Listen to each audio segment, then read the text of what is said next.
Bonjour à tous et bienvenue dans le journal d'AC Franchise TV. Au sommaire de cette édition, l'actualité de la franchise avec KFC, Ikea et Mobalpa. Un zoom sur la franchise au service de la beauté, la franchise Guino. Également la franchise à l'international. Franchiseurs, les Américains vous attendent pour exposer à la prochaine édition du pavillon français au Salon de Miami. Dans l'actualité de la franchise de restauration rapide spécialisée dans le poulet, KFC, continue d'innover et élargit son offre aux familles grâce à son nouveau concept Tasty World.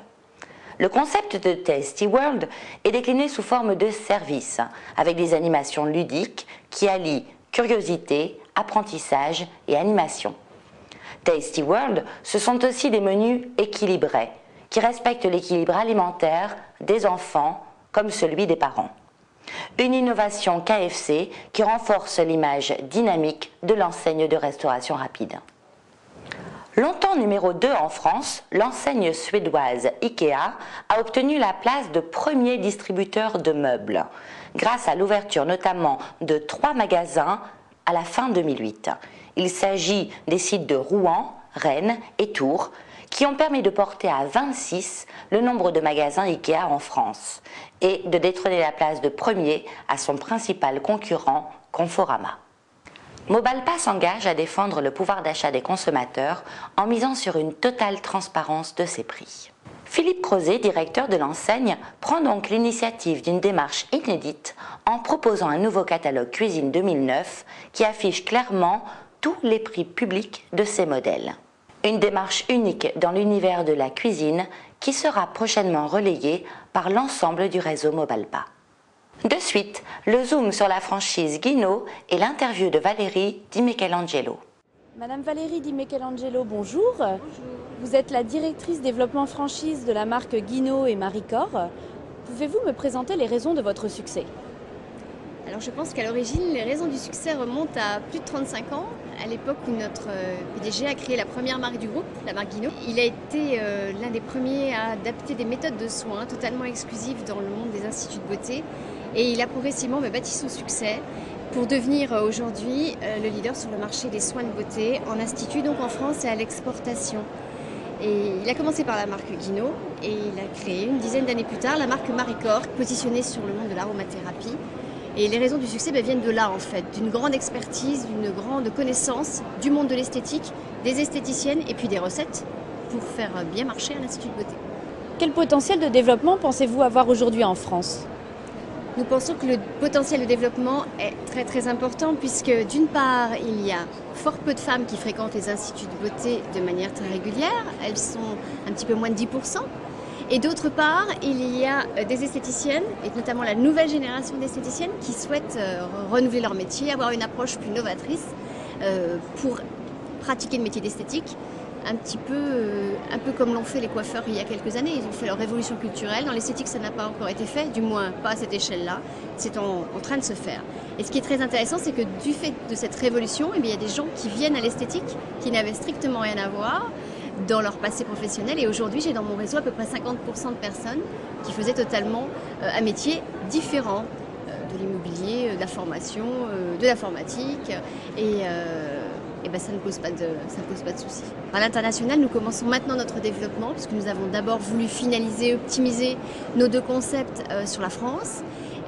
On a fait une petite tentative déjà qui est un beau succès avec Maricor à Genève. Et à l'occasion d'ailleurs de ce salon, nous commençons notre prospection à l'international, puisque nous sommes présents dans à peu près une 60aine de pays au monde, avec des agents distributeurs, mais pas encore avec des masters franchiseurs. Quel profil de franchisé recherchez-vous en France ? Des gens dynamiques, commerçants, qui ont la passion du métier de commerçant essentiellement.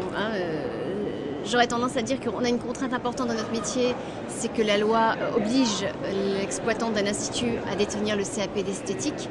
Maintenant, il peut s'agir d'une esthéticienne ou, comme je vous le disais tout à l'heure, il peut s'agir d'une personne qui vient d'un milieu totalement différent, parce qu'il y a des formations qui peuvent se faire en cours du soir ou par internet et qui permettent en très peu de temps, de septembre à juin, de pouvoir acquérir le fameux sésame nécessaire. Et à partir de là, quand on a la motivation et l'envie de réaliser le métier dont on a toujours rêvé, tout est possible. Place à la franchise à l'international et un rendez-vous à ne pas manquer pour vous, franchiseurs, le salon de Miami. Nous allons accompagner une quinzaine d'entreprises françaises, toutes spécialisées dans les marques de la franchise, à Miami du 15 au 17 janvier 2010. Alors, en quoi consiste ce déplacement? Il s'agit d'une mission collective pour exposer sur un pavillon français qui est sur le salon de la franchise aux États-Unis.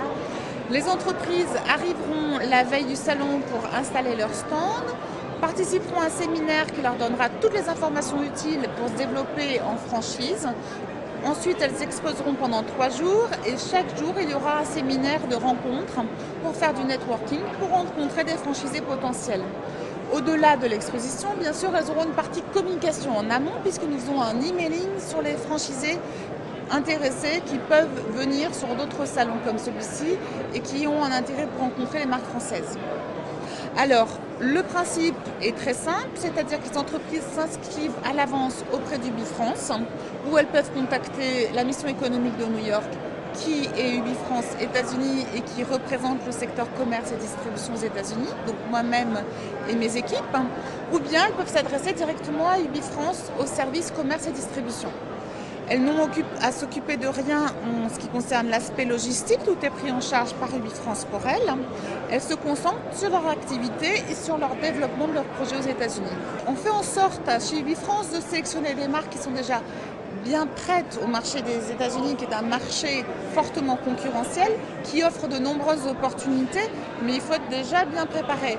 Donc, il y avait par exemple dans les meubles Gauthier, qui est déjà des franchisés aux États-Unis.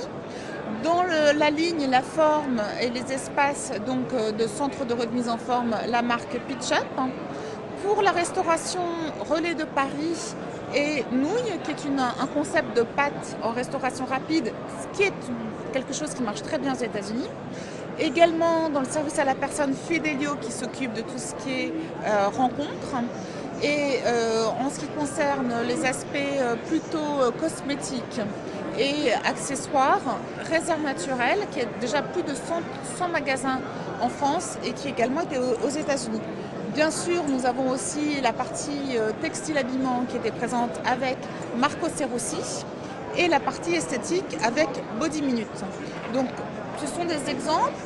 On peut accompagner également d'autres franchises qui marchent bien aux États-Unis en ce moment, mais qui est encore peu développé en France. C'est les services pour les animaux domestiques, les services à la personne, les services aux entreprises et également tout ce qui a trait à du produit bien placé au niveau des prix, puisqu'on est quand même dans un environnement où le consommateur américain maintenant fait très attention au prix, continue à consommer, mais fait très attention effectivement à son niveau d'engagement par rapport à la rentabilité attendue.